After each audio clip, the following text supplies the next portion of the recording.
I need to add that up now, yeah, perfect. Right, so I'm Saydia Wesley. I am a Human Factors Research Fellow at the University of Oxford. I'm also a operating department practitioner.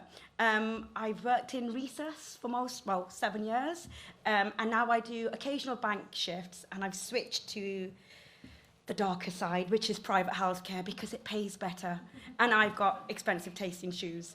The research fellow job, absolutely love it, but it doesn't pay the bills. However, I am here to speak to you about Respond, a wonderful project which is being carried out by the University of Oxford in collaboration with the National Institute of Health Research. What I'll be talking to you about today is actually the pilot study, which was carried out at West Middlesex, Oxford University Hospitals, as well as Buckinghamshire Healthcare Trust.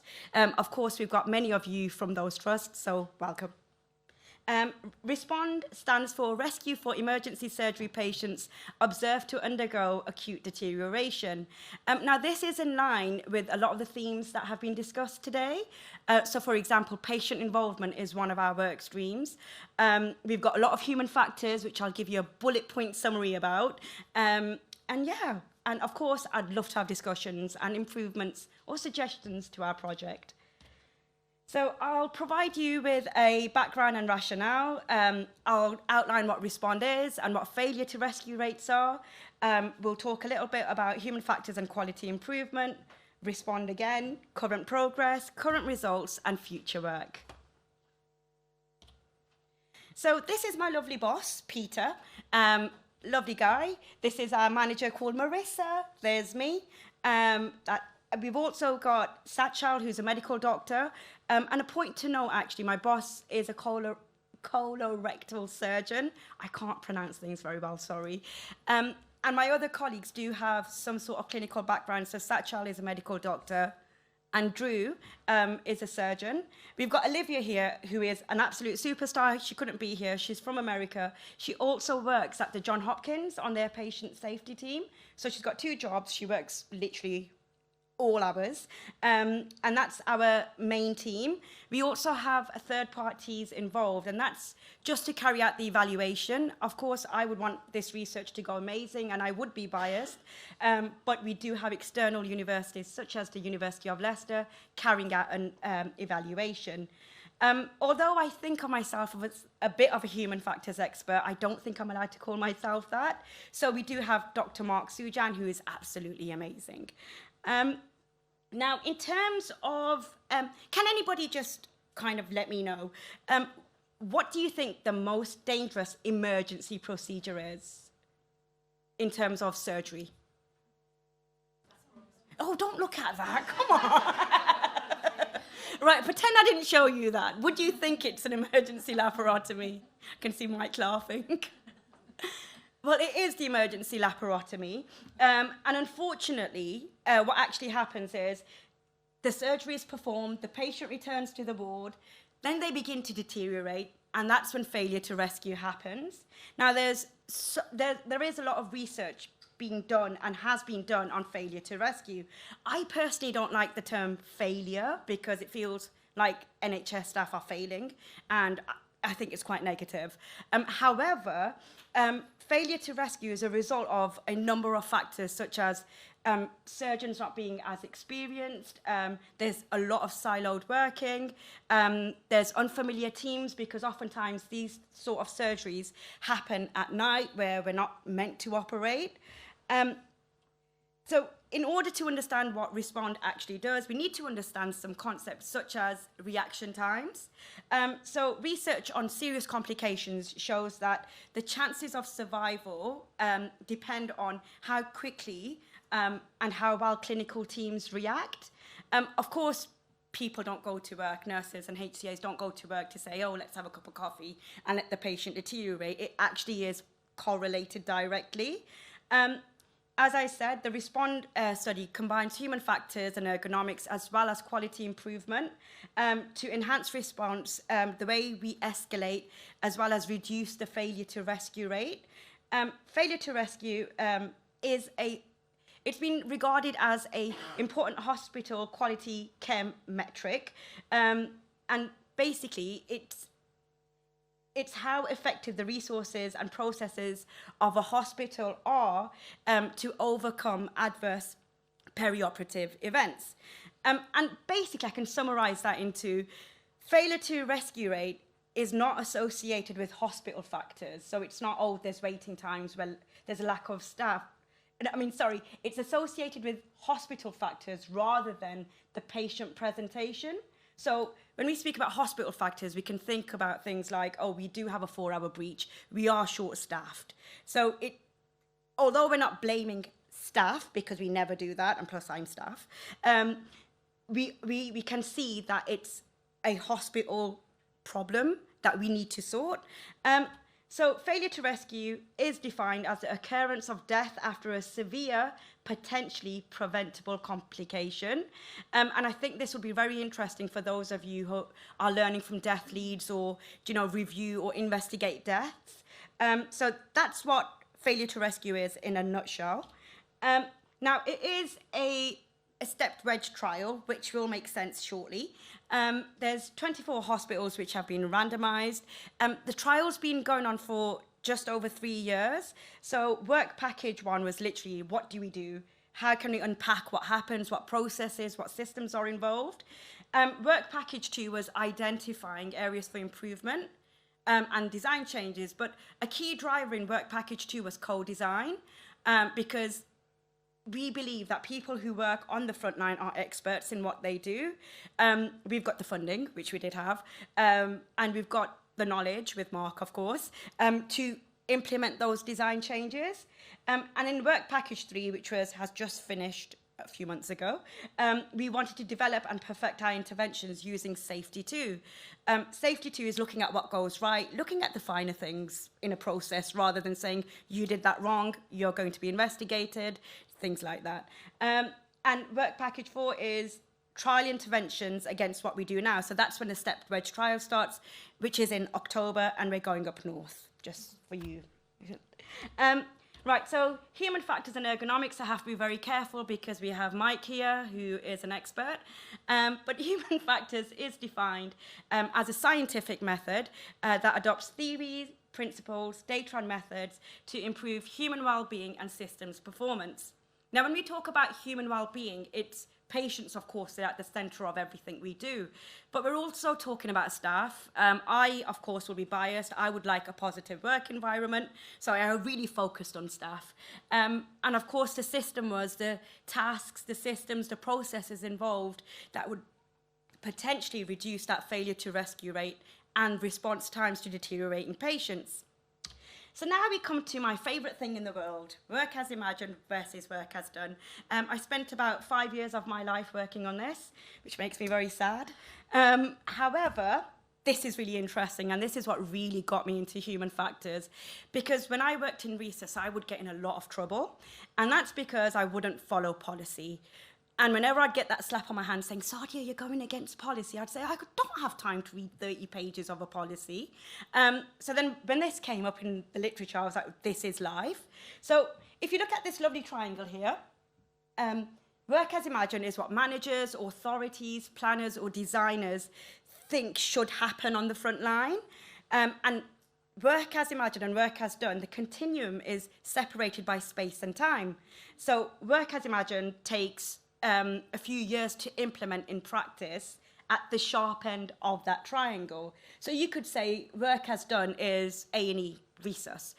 In A&E resus, you will carry out tasks within seconds because it's just that time critical. Whereas 2 years ago, I was working in management, absolutely did not like it.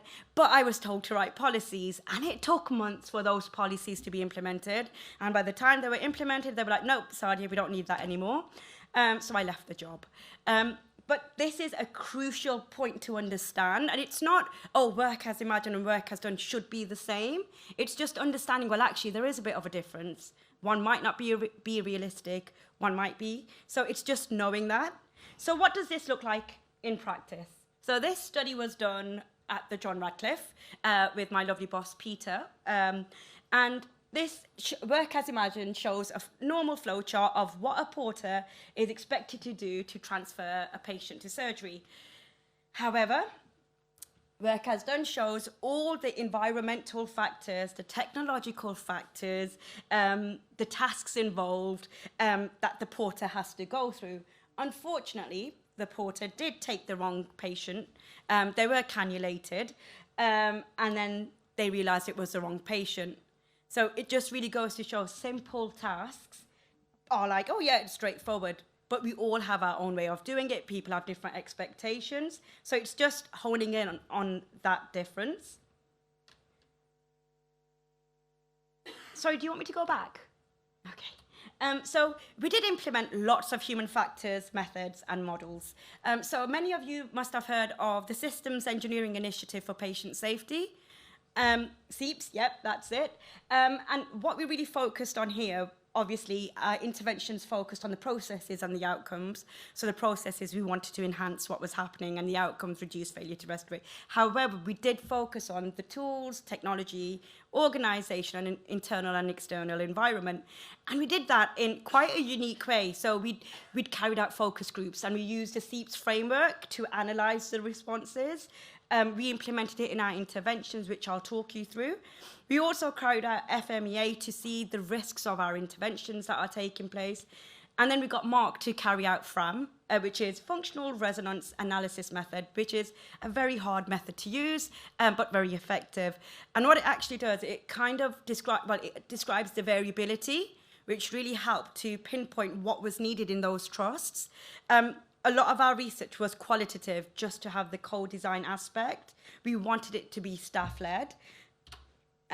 So, as I said, it's a joint effort between human factors, ergonomics, and quality improvement. So the quality improvement aspect of it was looking at the process within a system to identify variation and then implement the change. Whereas human factors, we looked at exploring a problem by looking at the people within a system and then redesigning that system to improve it. Did use PDSA cycles. What did you call them? Please do. Please do something, anything. I agree. I think we need to write a paper on this, Mike. I think we need to write a paper on this because we did use PDSA, but it did take some getting used to because we tried to get 3 sites to carry out the PDSAs at the same time. It just didn't happen. But we have got Olivia now, who's very quality improvement, and she's gone through the data, taken it back to the site, saying, okay, we need to do this properly. So she's done something or anything, which has sorted that issue out. But then combining these methods, what we thought, prompt actions save lives, it's one of our mottos. And then what we did after all those methods, speaking to staff on the front line, we came up with 4 interventions. So the first, of course, is going to be patient involvement. Second was mine, which is human factors, system redesign of escalation. The third was team strengthening. And the final one was shared ownership. So this looks quite complex. And I did not make it because I'm not as artistic as my colleagues. However, what we kind of found was we've got our vision, which was to reduce failure to rescue rates, and here's our tools. Then how would we use them in practice? Because we wanted them to be usable. We implemented the change ideas which came from the front line, which also implemented the secondary drivers. The slides will be shared so you can have a detailed look at your own leisure. So I'll start off with patient involvement because we have been talking about patients and obviously, they're very important. So this is Leslie. Leslie is an absolutely lovely friend and colleague. She does work for, I think it's a Cambridge charity. So Leslie, unfortunately, did have CA cancer a few years back. So she's our patient representative in terms of whatever we do, she will review it. And then she'll carry out focus groups with patients who are in similar situations. So we got Leslie and other researchers to carry out these focus groups with patients with bowel problems who would potentially have an emergency laparotomy or might have had one. And we said, okay, what do you want? How can we make things better for you? And it was, can you just give us a phone line where we could speak to a clinician? So we're like, oh, okay, how are we going to tackle that problem? And it did actually work. Patients were using it. So initially we had early 3S, which was speak up early, save lives early, and there's another S, which I've totally forgotten. But then the patients weren't actually using it because it was too much work for them. Initially, it was a lot of patients were too tired. And then they were like, I don't really want to look after myself or any other patients.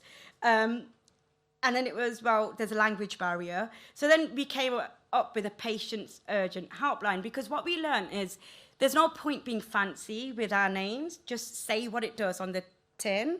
So we're like, okay, this is a helpline for patients. And then for those people who didn't want to use a phone, couldn't use a phone, or had a language barrier, we explained that you could just tear off this sheet, put it on your table, and the nurse will know that you're not feeling right.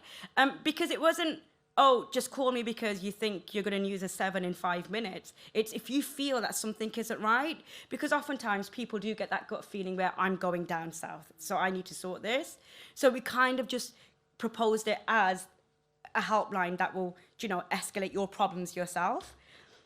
We did use more human factors, models, and methods. So I did speak about safety. Safety is fascinating.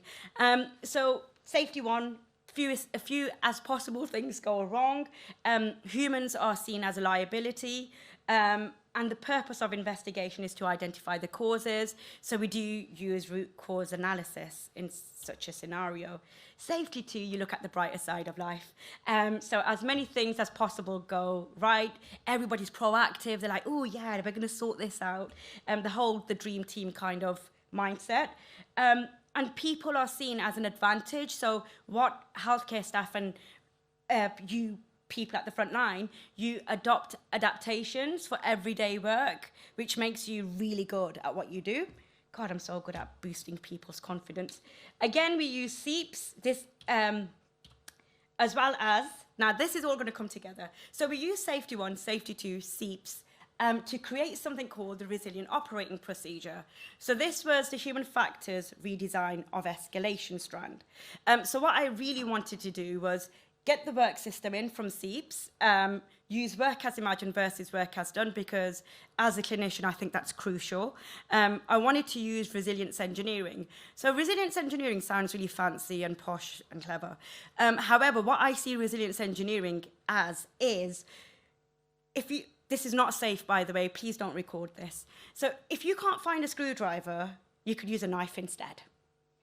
That's it. So I was decorating last year and I was trying to take my doorknobs off. So I was like, I can't find a screwdriver. So I used that and I thought, oh, this is like resilience engineering. So it's just making those adaptations, which of course implements different types of safety.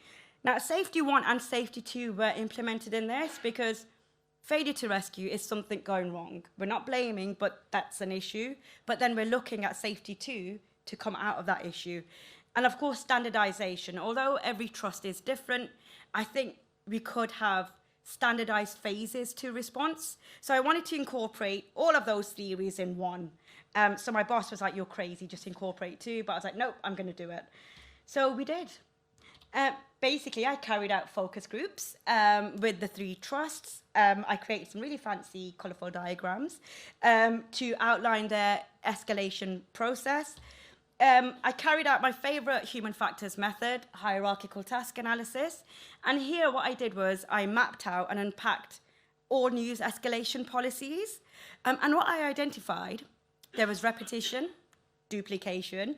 And it was really funny because once I gave the HTAs back to the critical care outreach nurse, they'd say, hold up, Saydia, who's this person? What do they do?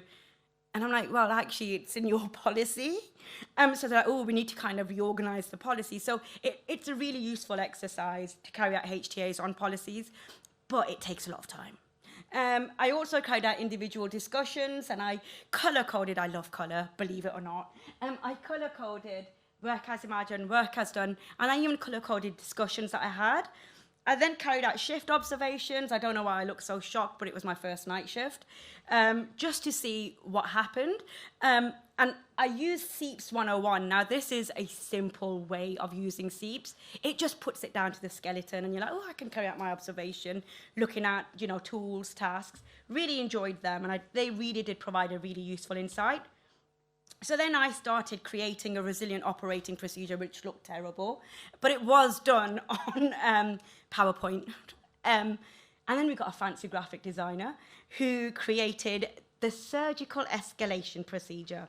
And why this person, well, why we suggested to change the name to SCP from ROP was healthcare staff do not like the word resilience. And I knew it was dodgy, right? But my boss was like, just try it, Saydia. ROP sounds okay. But we did get a lot of pushback saying, look, are you trying to say we're not resilient? And I was like, no. So we changed it. And after that, it was really effective. Now, a really positive outcome, and I'm not being biased, but I am a little bit, is I presented this at one of a divisional meeting. I didn't know where I was going. I was just invited. And Chelsea asked if we could have if they could have the SCP at their site, which of course we did. And then we're like, right, we'll do the whole project here. I love Chelsea just for the chihuahuas and the bakeries. But what happened was they didn't have capacity. So this is the current version now, and we will roll this out in our 24 NHS sites. Team strengthening says what it does on the tin. I will hurry up now.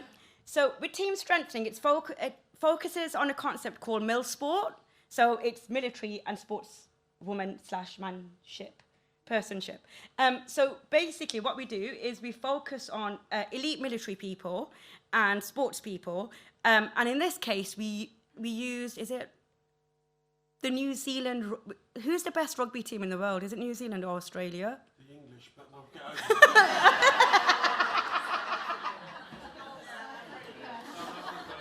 I thought it was the Welsh. Well, I think it's New Zealand, and there's a really hot guy. What's his name? Dan Black from All Blacks. Right, so we interviewed him. We interviewed Formula One drivers, pit stop people. I didn't. My boss wouldn't let me. However, so we interviewed them. We analysed what they said, and we were like, do you know what? Our NHS staff face similar stresses to these elite people. So we're like, what we're going to do is adapt what they do into team strengthening. So they came out with, we have certain values. We have away days where we don't talk about work. So we're like, okay, we're going to do that, which we did. We also, so these are pictures of the away days. There's our values. And what we've done with the values is they're stickers. So every handover, somebody chooses a value and just sticks it on the handover sheet. And that's the theme for the day, which really causes cohesion. We also did something called no-tex, which is non-technical skills, because we didn't want to get human factors confused with non-technical skills such as communication, which happens a lot. So we kept those two separate. And this is an excellent idea because I came up with it. So basically, this is called Our Kind of Team. And when I used to work in research, there were many times that were quite emotional, babies passing away and whatnot.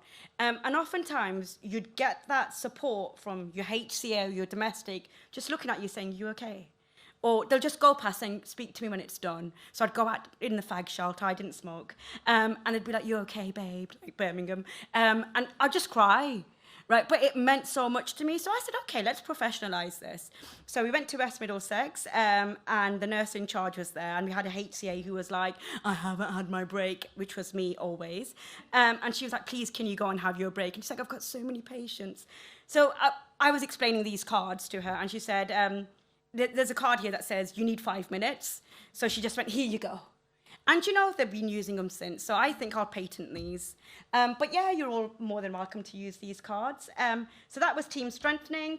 Now, this is shared ownership. So we believe, and we have tested this, that the richer request tool would help FY1s or FY2s come into surgical rotation to hand over their patients rapidly. So all the doctors in our team, 2, 3, have tried it, and they can hand over in less than a minute, which they say is quicker than SBAR. So that's the final, and what we do with this is we stick it on phones or, laptops that FY1s get. So that's the final intervention. As I said, we're on step 4 now. We're going up north in October. Now, here's the juicy bit, the results. So before March 2022, response time was like 190 minutes. I didn't do the graph, but. And as you can see, the interventions were put in, and from March to October, it almost halved. It looks like almost half from here.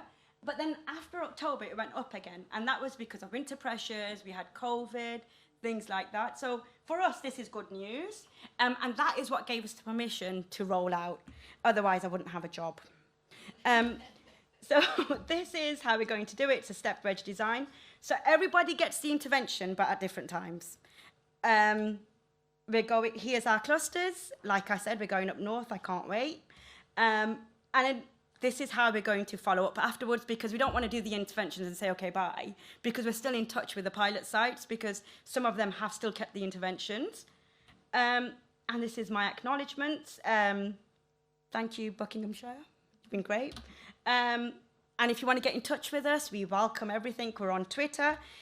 And this is my last slide with straight hair. Thank you very much.